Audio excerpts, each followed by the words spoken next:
क्या अब अपने हक और न्याय के लिए अदालत का दरवाज़ा खटखटाना भी जुर्म है? क्या दिल्ली की सड़कों पर बेकसूर छात्रों के खून और आंसुओं का हिसाब मांगने पर न्याय की कुर्सी भी ये कहेगी कि अदालत को इन सब में ना घसीटे? नमस्कार, आप देख रहे हैं द हिंदी टॉप और मैं हूं आपके साथ आदर्श मिश्रा।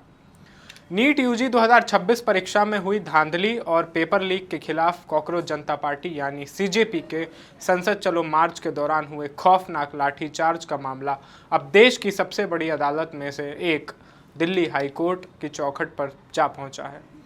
लेकिन मंगलवार को इस पूरे मामले पर जो हुआ उसने पुलिसिया बर्बरता का शिकार हुए लाखों पीड़ित छात्रों और देश की जनता को एक बार फिर गहरे सन्नाटे में डाल दिया। दरअसल सोमवार को मॉनसून सत्र के पहले दिन जब सीजेपी के नेतृत्व में हजारों प्रदर्शनकारी और छात्र केंद्रीय शिक्षा मंत्री धर्मेंद्र प्रधान के इस्तीफे की मांग को लेकर संसद की ओर बढ़ रहे थे, तब सुरक्षा कर्मियों ने उन्हें रोकने के लिए जमकर आंसू गैस के गोले छोड़े, लाठियां भाजी और बर्बर कार्रवाई की।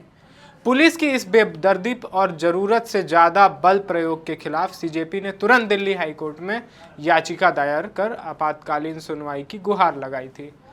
लेकिन मंगलवार को चीफ जस्टिस देवेंद्र कुमार उपाध्याय और जस्टिस तेजस करिया की बेंच ने इस याचिका पर तुरंत सुनवाई करने से साफ इनकार कर दिया। अदालत ने बेहद कड़े और मौखिक लहजे में कहा, अदालत को इन सब में ना घसीटे। हालांकि हाईकोर्ट ने इस याचिका को खारिज नहीं किया है और अब इस मामले पर बुधवार को सुनवाई तय की गई है। दूसरी तरफ सीजेपी ने दिल्ली पुलिस पर बेहद सनसनीखेज और गंभीर आरोप लगाए हैं। संगठन का दावा है कि प्रदर्शनकारियों को तितर बितर करने के लिए पुलिस ने गैर घातक कहे जाने वाले पैलेट गन यानी प्लास्टिक और रबड़ के छर्रों का इस्तेमाल किया, जिसमें कई युवाओं को गंभीर चोट आई है। इतना ही नहीं, सीजेपी ने मंगलवार को एक नया और हैरान करने वाला आरोप लगाते हुए कहा कि प्रदर्शन के दौरान ड्यूटी पर तैनात पुलिसकर्मियों ने एक 10 साल के मासूम बच्चे को सरेआम थप्पड़ जड़ दिया। वहीं दूसरी ओर दिल्ली पुलिस ने इन तमाम आरोपों को सिरे से खारिज कर दिया है।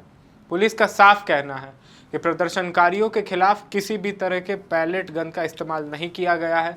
दिल्ली पुलिस के मुताबिक सीजेपी के प्रदर्शनकारियों ने कानून व्यवस्था को ठेंगा दिखाते हुए बड़े पैमाने पर हिंसा की, पुलिस बलों पर पथराव किया और सार्वजनिक संपत्ति में जमकर तोड़फोड़ की।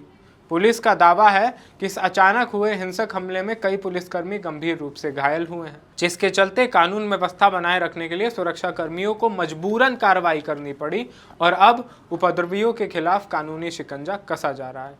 लेकिन इस पूरी कानूनी और प्रशासनिक जंग के बीच सबसे बड़ा और सुलगता हुआ सवाल ये बना कि महीनों से नीट यूजी 2026 पेपर लीक को लेकर न्याय की गुहार लगा रहे युवाओं का भविष्य आखिर किस दिशा में जा रहा है। एक तरफ सड़कों पर आंसू गैस, लाठियां और थप्पड़ हैं, दूसरी तरफ अदालत की तरफ से तुरंत राहत ना मिलना। क्या देश के होनहार छात्रों को उनकी सालों की मेहनत का इंसाफ मिल पाएगा या पूरा मुद्दा सिर्फ आरोपों प्रत्यारोप की भेंट चढ़ जाएगा?